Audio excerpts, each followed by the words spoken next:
I'm just gonna say it. There's no way that all of these utility poles in Grand Theft Auto 4 are actually connected by wires. I know it looks like they all are when you play it, but this map is gigantic, and there have got to be thousands of these poles all over it. Connecting all of them, even for notoriously detail-oriented game studio Rockstar Games, seems like it would be a ridiculous waste of time. So what I'd like to know is, where did they give up? How much of a local area is actually connected by utility poles? And do these utility poles connect to buildings or other pieces of electrical infrastructure, or are they just connected to each other? Is there a source for all of this theoretical power in the game? A power plant, perhaps? Yes, there is. There's a power plant. That's what we're gonna find out, and we're gonna start by picking a random utility pole in a random neighborhood, and then we'll get out a pen and paper, follow the power lines wherever they go, and create a diagram of how everything in that neighborhood is connected. Okay?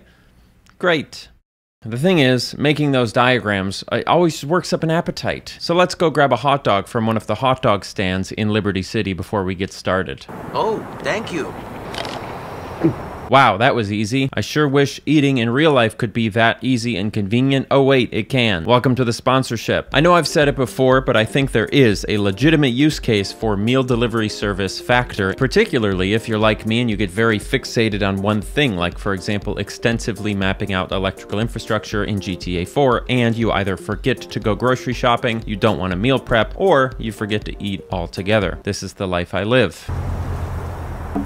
Factor delivers meals directly to my door based on my dietary preferences, and all of those meals can be heated and served in a few minutes using a microwave or conventional oven. Think of it sort of like those TV dinners from your childhood, only significantly less bad tasting, and probably significantly less bad for you. I don't even want to know what was in those brownies. I don't know if I can say this, but I never cook Factor meals in the oven or in the microwave. I cook them on the stovetop, which is not a sanctioned way to cook them, but it should be, and it still takes way less than 10 minutes. This is basically like Factor did all my meal prep for me, saving me probably 3 to 4 hours of time every week, and plus I guess cleanup time, so like 5 hours. Plus when I meal prep, I just end up eating rice and beans all the time, which is fine, but you know, variety is the spice of life. Variety. So if you want someone else to do your meal prep for you, or if you want to eat good food without having to put in any effort, head to factor75.com or click the link below and use promo code AnyAustin50 to get 50% off your first Factor box and 20% off your next month of orders. That's code AnyAustin50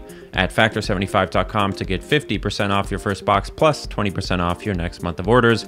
I do have to read that verbatim, so that's why I sound like a dork when I do it, but I know you'll understand. Now, like I said, the first thing we're gonna do with this whole electricity thing, in case you forgot, is we're basically gonna take this random neighborhood and map out every electrical connection that stems from this point. That point right there. As we go along, we'll sort of build a little diagram map thing like we do with the rivers, only it will hopefully be significantly less complicated than the rivers. We'll see. Our little utility pole will look like this. If the wires lead to another pole, we'll mark it down like this. If it connects to a house or a building, we'll mark it down like this. I'm gonna try to keep the map oriented to the north as well, but it's sort of hard for my tiny brain to constantly be reorienting itself as we move around the game, so who knows, I might give up on that, but that's the goal. Anyway, let's take a look. So first and foremost, we've got this power pole connected to this apartment complex. Now it's connected to the apartment complex just by going directly into the brick on the corner of the building. I don't know if that's realistic or not. That's going to be something for me to figure out later and tell you right now. Okay, so we have this question of how power lines actually connect to buildings in real life. I think the easiest way to answer that will be for me to just go outside and look, so I'll do that in just a second, but I would also like to pay lip service to the fact that I think it's neat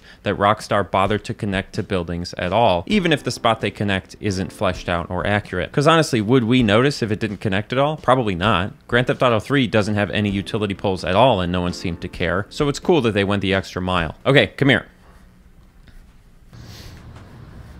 Oh, hey, look, we're outside. So I found this big church building, which I figure is a decent stand-in for the apartment complex we were looking at in the game, at least in my neighborhood, and I began the task of trying to figure out where the heck it connected to the power grid. Funnily enough, I ended up having to do basically what I was doing in Grand Theft Auto, but in real life, and it only took a couple of minutes around the side of the building before I located this. I think, and I'm going to tell you now, I'm not an expert on this at all, so please give me some grace here as I learn alongside you, but I think what we're looking at here is that the wires actually enter the building building like this, and that these 4 anchor points are just there to hold the wires in place. This whole thing is called a service drop, which just means it's a point at which electricity enters a customer's, building or house or whatever, and it's generally designed like this to protect the wires and the inside of the building from inclement weather like rain and stuff. Go look outside your house right now and you'll probably see something similar. Anyway, let's continue. And then we've got this power pole connecting to 2 more power poles down that way. It's got a nice little mattress in the corner here. That's nice. And then it looks like this one on the left goes to this weird building back here. 3 wires coming off of that building. 2 of them are going across to that building and 1 of them's going to that building. Okay, that's fine. What we're actually going to do with these buildings is just represent them like this. I don't think it's actually all that relevant informationally to literally put down every single wire here. So just representing that they're all connected is more than enough. I also really love how many small details there are in this game. This is kind of a separate thing, but like that mattress, I wish I could shake the hand of the person who put the mattress there, because somebody did. There's a person who in a moment in time at their job at Rockstar put that mattress in that alleyway. But also, maybe even cooler, take a look at this leaning utility pole. This is a real thing that does happen. Honestly, unless you live in a particularly well-run city or suburb, you can probably walk outside for less than 20 minutes and find one of these in your neighborhood. And the fact that someone at Rockstar decided not to just copy-paste the same utility pole across the whole city is super cool. Another thing about this leaning utility pole is that the sign hanging off of it is slightly offset from the utility pole, but also slightly offset with the ground, which makes it seem like the pole leaned a little bit. Then they hung the sign to align with the ground, and then the pole continued to lean, meaning that the sign was no longer aligned with the pole or the ground, which is a crazy detail. And I'm possibly just made it up and I'm just seeing things, but it looks like that to me. Now, is a leaning utility pole, is that a bad thing? I mean, it's an eyesore. I'm sure whether it's a safety risk is dependent on the specific situation. Maybe they should install one of those anchor points to straighten it out. Those things that from the utility poles that you thought if you touched them as a kid, you would get electrocuted, even though they were just there to like hold the pole in place. Now, this set of utility poles continues onward from this area out towards the circumference road of the island, connecting to one other building and then splitting off in 2 directions. Just like every video we make, at this point, I immediately realized that this was not going to be as simple an undertaking as I initially thought. I've already run out of room on my goddamn paper. However, check this out. Heading south along the road, just a few more poles in the line, and we run into, boom, a utility pole that simply does not connect to anything. Could they have connected this utility pole to the one that's less than 100 yards down the street? Probably. Would it have made an appreciable difference on the quality of Grand Theft Auto 4? Probably not. There are actually a variety of these standalone unconnected utility poles heading further to the south, and if you play GTA 4 for any amount of time, you'll see them scattered around the city in ways that don't end up making a ton of realistic sense. At least as far as I can tell. Now is probably a good time to tell you that I am neither an electrician nor a city planner nor an engineer. I dropped out of college. I had a pretty bad GPA in high school, so grain of salt. I try to get at least 80% of my facts right, and you can see the sources I used in the description, but if you know better than me, or if I say something wrong, please leave a high quality comment down below so we can upvote it and learn the truth together. Heading back to that place we split off, and now going north instead of south, the path splits into 2 directions once more. Taking the left path, we find our first commercial building on the line, Rusty Shit Salvage. That is not a curse word, so to the guy who DM'd me saying, can you please not curse so I can show these videos to my students, it's not a curse word. Read the letters. Rusty Shit Salvage connects in much the same way as the other buildings, just by having the line go straight through the brick. There is one small point of confusion here, though. I guess one thing that's a little confusing to me about this is the fact that, like, these power lines split off here, and then you've got 1, 2, 3, like, power poles just to get power to this building, when it feels like it would be easier just to connect that right to the building. But I don't know. I'm not an electrical infrastructure engineer. I'm sure some of you nerds are. I love you guys, by the way. You guys are my favorite. This will definitely be a common theme going forward, and there are some really pretty funny examples of this that I can show you later, but maybe there's a world where this situation doesn't necessarily make sense, but it is still realistic. I think anyone who spent any amount of time interacting with infrastructure in a serious way can vouch for the fact that it often isn't constructed in the most efficient way for a whole lot of reasons. So it's sometimes funny how video games can mirror that, because they themselves are also a complicated team-based effort that require myriad compromises to make into a reality, resulting in some head-scratching implementations. That's how life works, okay? Big mess. Anyway, sorry, I get so sidetracked. I have so much to show you, I need to stay focused, okay? Do you wanna know how this local power grid ends? It goes like this, this, this, and then this. What's that, you ask? For some reason, these power lines connect directly to one of those big construction site lighting rigs via the top of the fixture, which does seem kind of weird to me. You know, maybe this is how these things work, but I would have assumed, like anything, you plug these lights into some kind of outlet rather than directly rigging the high voltage line into the top of it. But, you know, who knows? I don't know anything. Continuing beyond this lighting fixture, not too far, we have 1, 2, 3, 4 more utility poles, and then nothing. Just like the path to the south, it all ends right here with no explanation, no fanfare, no special modeling, just a lonely utility pole with nowhere to go. So at least as far as this area is concerned, let's take a look at the full electrical map. It's a thing of beauty, you know, it really is. Worth every minute that I spent on it. But wait until you see the second one. That one's worth every hour that I spent on it. Unfortunately, unlike the river maps, we don't actually have any way of noting the direction of flow here because there's no actual source for any of this power. Power usually would come from a power plant. But these power lines, they just are. They simply be. I'm not even sure there's any proof that they're successfully bringing electricity to any of these buildings. Do these construction lights even work? Except there is a power plant in Grand Theft Auto 4. If you've played the game through, you'll know that all the way on the westernmost island of Alderney, there is a very prominent nuclear power plant on the south end of the island called the Actor Nuclear Power Plant, which introduces a new confusion. We know that Actor Power Plant doesn't connect directly to the grid we've already mapped out because nothing connects to that grid. But Actor Power Plant must connect to something, right? Now, when I tell you I spent a long time trying to figure this out. After doing laps around the power plant looking for any kind of connecting wires to the building, I gave up and just decided to look up how power plants connect to the grid in real life. Maybe that would give me some sort of a clue. Coincidentally, I actually have a nuclear power plant, a sort of small one, pretty close to where I live in New Orleans, and what I learned from that, as well as from other local power plants, is that power plants are usually paired up with substations. If you've ever seen one of those intimidating death trap looking things in your city, these things here with loads of weird structures and wires, that's a substation. Usually power flows from a power plant through a substation before it makes its way to the regular lines in the neighborhood. What a substation is going to do is take the power from a power plant and increase the voltage a ton because higher voltage electricity travels better over distances, apparently. I don't know why. You know, I'm not that guy. So I figure, you know, substations, pretty recognizable structures. Maybe what I'll do is I'll steal a helicopter and go substation hunting in Minecraft, in Grand Theft Auto. So that's what I did. Okay, we're looking for some kind of electrical infrastructure. Sorry about the beeping. I'm really not seeing a lot. Like, are there even any transmission lines coming off of the island is the question. This looks like some kind of prison. What is that? Oh, that's prison. Now, all of this isn't to say that Liberty City doesn't have substations. The game has substations. The Grand Theft Auto Wiki literally has an entire page dedicated to substations in every GTA game, which is amazing. There just isn't one near the power plant, which is the first and perhaps most important place to have a substation. The closest substation to the power plant is all the way over here. Still on the same island, but in no way close enough to be the primary pass-through for all of the generated electricity heading towards the rest of the city. Let's zoom in for a second and see what a GTA substation looks like. To the untrained eye, it actually looks pretty good. I myself have admired a variety of substations from afar, and aside from being a little smaller than the ones I normally see, this is pretty much how they look. That said, I am far from an expert on this topic, and it would obviously be awesome if we could get an expert, like say Grady from the legendary YouTube channel Practical Engineering to take a look at it. Unfortunately, that's not going to happen. Anyway, here's Grady from the legendary YouTube channel Practical Engineering to tell us about the substations in Grand Theft Auto 4. You have some of the basic pieces of a distribution substation: buswork, transformers, disconnects, scary sparking noises, but there are a lot of things missing too. For one, there's no connection to any part of the power system.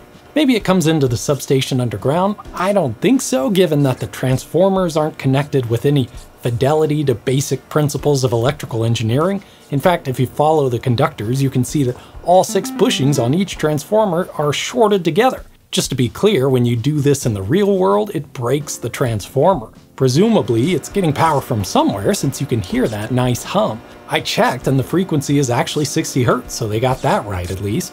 These disconnect switches between the 2 buses are kinda realistic, except, again, all 3 phases are connected to only one phase of the buswork on either end. The center phase of the buswork is sparking, but that's the only conductor in this whole facility that doesn't seem to be attached to anything. This is kinda like the engineering equivalent of those paintings of cats by people who had never actually seen a cat before. Looks okay at first, but it doesn't hold up after much scrutiny. Okay, so, to the untrained eye, this looks pretty good. To the trained eye, this would literally not even function. That's why it's important to defer to the experts, folks. If you want to learn something, you should go to school for a long time because your brain will fill up. I actually purchased Grady's book, Engineering in Plain Sight, to help me with this video, and a lot of his videos were helpful in me understanding river dynamics for the last video. Makes very excellent content. Now, there are two things that Grady mentioned that I'm going to attempt to expound upon. Firstly, these big boxes are called transformers. The job of a transformer is to take electricity of one voltage, say a really high voltage, and convert it to another voltage, say a lower voltage. Generally, you want the electricity to go in one of these bushings at one voltage and flow out another one of these bushings at another voltage. If you connect the two bushings together, the mismatched voltages will cause the transformer to break, and everyone in the neighborhood will lose power.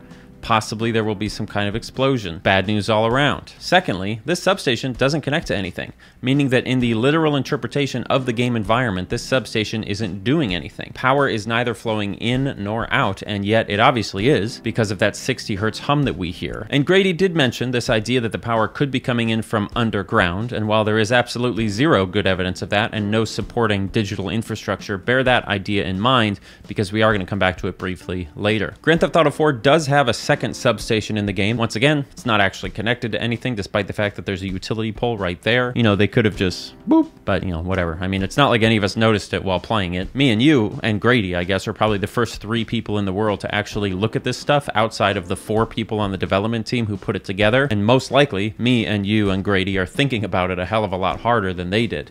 Because guess what? It doesn't really matter. Turns out games can be awesome even if they don't have realistic electrical infrastructure. I know.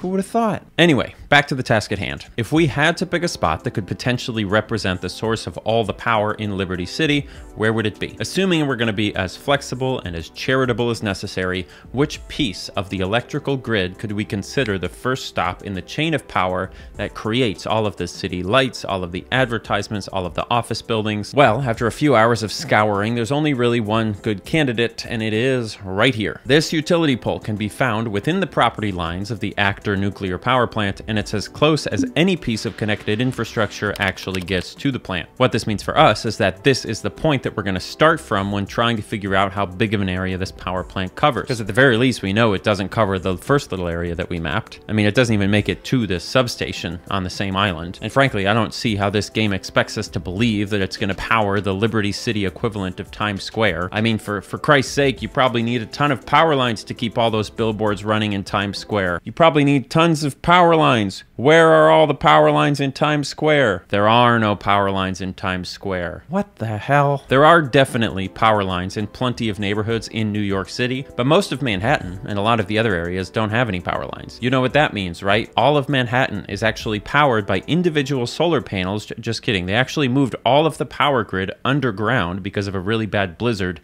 in 1888, which is incredible foresight if you think about it, and it probably causes the grid to be ridiculously annoying to repair if it breaks. On a side note, one of the many wild stories about that blizzard is that the snow was so heavy that it stopped the trains in place up on the raised tracks, and some enterprising New Yorkers, they brought ladders out to help get people down, but they would only get people down if the people would pay the money. I know we like to say that we're like way greedier and more evil than ever, but man, the things we were doing out in the open, you know, at the turn of the 20th century, crazy. I guess in some sense we've just sort of outsourced that ethical dilemma, but in any case. Now, what's really cool about the fact that this electricity mostly runs underground is that whether intentionally or not, Rockstar did include a small reference to the underground power grid in Grand Theft Auto 4. Run into any street light or traffic light with a car and it will break off its foundation in a shower of sparks. Where do you think those sparks come from? Underground. Get up close and you'll even see wires connecting those lights onto that underground electrical grid. Pretty cool, Rockstar.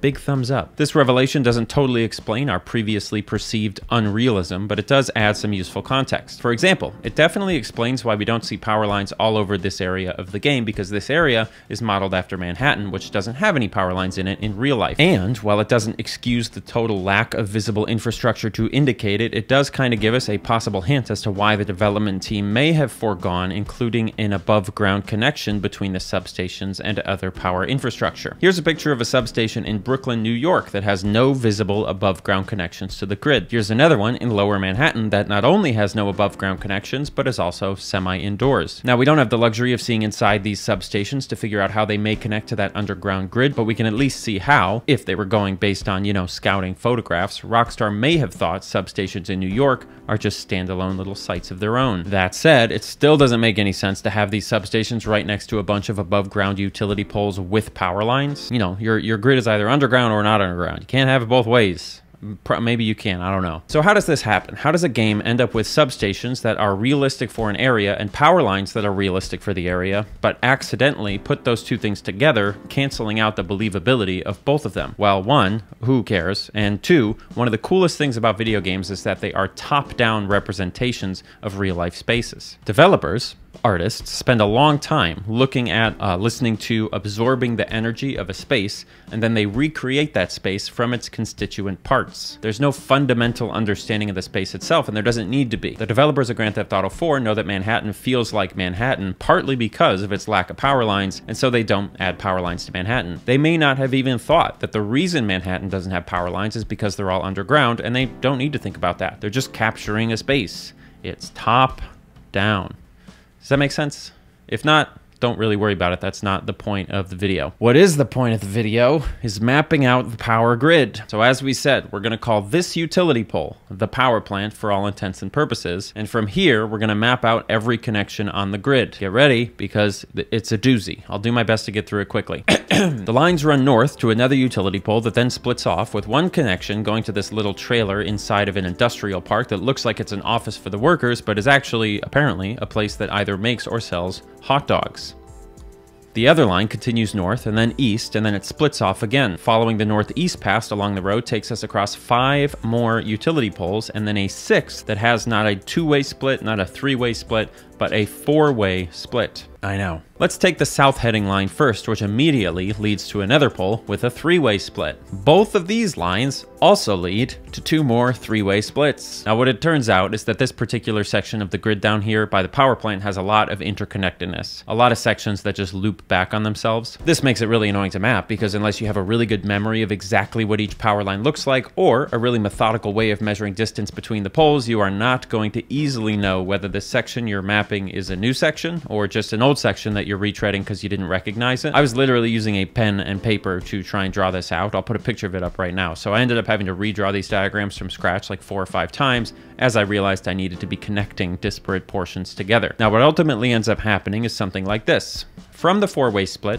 we go south and then east, and then this loops back around to the south to meet back up with 2 of those splits. This easternmost line goes north along the road and then splits again, one line of which goes back west to connect to the 4-way split from before. These 2 lines toward the south both head west separately, but eventually meet up at this point beneath the overpass. I don't know what the heck this is. It kind of looks like they were supposed to put a utility pole there and they just forgot, so then it's just a jumble of wires. You'll have to email Rockstar. And then this spot goes back west and ta-da, it meets up with the 2-way split that we talked about earlier. Zooming back out, we've got 2 lines headed north. The good news is that these lines do actually connect and form a nice complete circle. The bad news is there are 2 more lines shooting off in different directions. We'll tackle this one to the east first. It's more or less straightforward, heading east and then north, and then immediately terminating with 2 poles along this road here, one further north and one to the east. The other path, going north, connects to the dirtiest police station you'll ever see. And then from that police station, it also heads up further west with 1, 2, 3, 4, 5, 6, 7, 8 more utility poles. Are we done? Nope. Now I'm gonna need an electrician or something to help me explain what's going on here, because I've got a line going north, connecting to a building, and then it keeps going and loops back around from the north to connect to the same building again. And then the southern split also goes south, but then loops back around to connect to the same building a 3rd time. Is there a reason why you would ever need that to happen, especially of a small building like this? I don't know. So are we done? Nope, there's another offshoot. Thankfully, this one just goes across 2 utility poles and then mercifully terminates by connecting to the refinery on the west side of the island. That's it. That's the whole grid. Shall we look at it together? Wow, it's beautiful. Now, I put it together in such a way that we can actually overlay it on top of the map in Grand Theft Auto so you can see kind of what we're looking at. It's not perfect. I prioritized diagram aesthetics over proportionality, so, you know, it mismatches a little bit, but I think, and I'm fairly confident, I think This is the single biggest collection of connected utility poles in the entire game. So, what have we learned? I honestly don't really remember, so let me just leave you with one of my favorite video game observations ever. The power plant that powers the lights in my apartment in New Orleans right here is the 9 Mile Point Entergy No. 5 natural gas power plant in 9 Mile Point, Louisiana. The power plant that powers the lights in Nico Bellic's apartment in Liberty City in Grand Theft Auto 4 is also the 9 Mile Point Entergy No. 5 natural gas power station in 9 Mile Point, Louisiana. Absolutely incredible. I'm Ennie Austin. Thanks for watching.